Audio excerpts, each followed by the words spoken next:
경매 현장이라고 한다면 그게 사실 경매가 법원에서 이루어지거든요. 그리고 우리가 투표할 때 들어가는 그 기표소 같은 곳에 혼자 들어가서 서류를 작성합니다.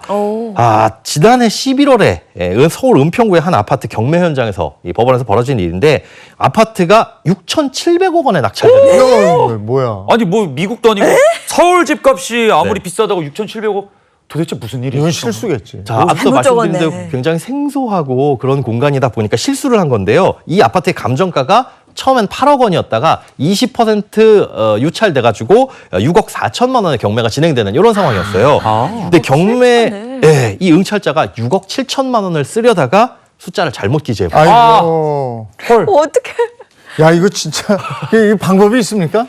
잘못 썼습니다. 죄송합니다라고 해도 이 경매는 이렇게 이 입찰자의 작성 실수로 인한 건 매각 불허가 사유, 그러니까 취소를 할 수가 사실 없습니다. 그래요? 6,700억 원 내고 사거나 아니면 경매를 포기해야 되는데 문제는 포기할 때 돈이 들어갑니다. 이거 우리가 경매를 입찰을 할 때 최소 입찰가의 10%는 보증금으로 내야 되거든요. 그러니까 6억 4천에 나온 거니까 10%인 6,400만 원은 보증금으로 내고 이분이 경매에 입찰을 한 건데 이거 난리나 봐. 이 6,400만 원은 포기할 수밖에 없어요. 아이고. 망했다. 아니, 갑자기 정신이 번쩍 드는데요. 네. 근데 이런 경우가 사실 흔할 것 같지는 않고 네. 이런 경우 말고 입찰할 때 좀 빈번하게 나오는 실수는 뭐가 있어요? 이게 실수라고 해야 될까요? 아니면 본질을 잘못 이해하셨다라고 해야 될까요? 이게 경매의 핵심이 되는 일을 너무 단순하게 생각해서 그르치는 경우가 있는데 입찰가를 쓸 때 오로지 이 매물을 난 낙찰받아야 돼 라는 생각으로 숫자를 쓰다 보면 이런 일이 생기거든요. 그런데 낙찰을 받기 위한 입찰가를 쓸 게 아니라 경매에 뛰어들 때는 이 물건을 얼마에 낙찰받아야 될까 여기에 몰입하지 마시고 이 물건을 얼마에 내가 팔 수 있을까 이것들을 생각하시고 경매에 접근하셔야 됩니다.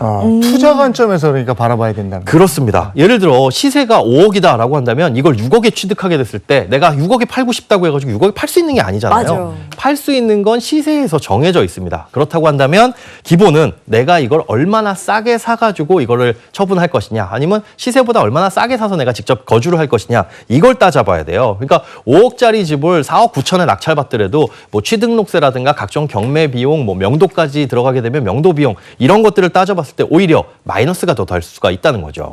소장님. 네. 날씨가 좀 따끈따끈해지고 있거든요. 네. 따끈따끈한 소식 한번 듣고 싶은데 올 하반기 경매 좀 이렇게 따끈따끈한 거 좀 많이 어떻습니까? 전망이 좀 어떻습니까? 좀 알려주세요. 이거는 지역이나 주택의 유형에 따라서 많이 다르긴 한데요. 일단 지난해 법원에 부동산 경매 신청 건수가 11만 9천 건이 넘었다고 합니다. 신청된 거예요. 자, 이 수치가 글로벌 금융위기 2009년에 12만 건 이후에 최대치라고 하거든요. 그러니까 경매가 이렇게 많이 신청됐다라는 거는 아무래도 고금리가 지속된 부분 그리고 높은 대출 규제가 계속적으로 이어져 왔다라는 이런 부분 때문에 경매 시장에 매물이 쌓여가고 있다. 이렇게 분석이 되고 있는 건데 여러 정황으로 봤을 때 올 하반기에도 이런 경매 물건이 시장에는 많이 쏟아져 나올 것이다라고 예측이 되고 있습니다.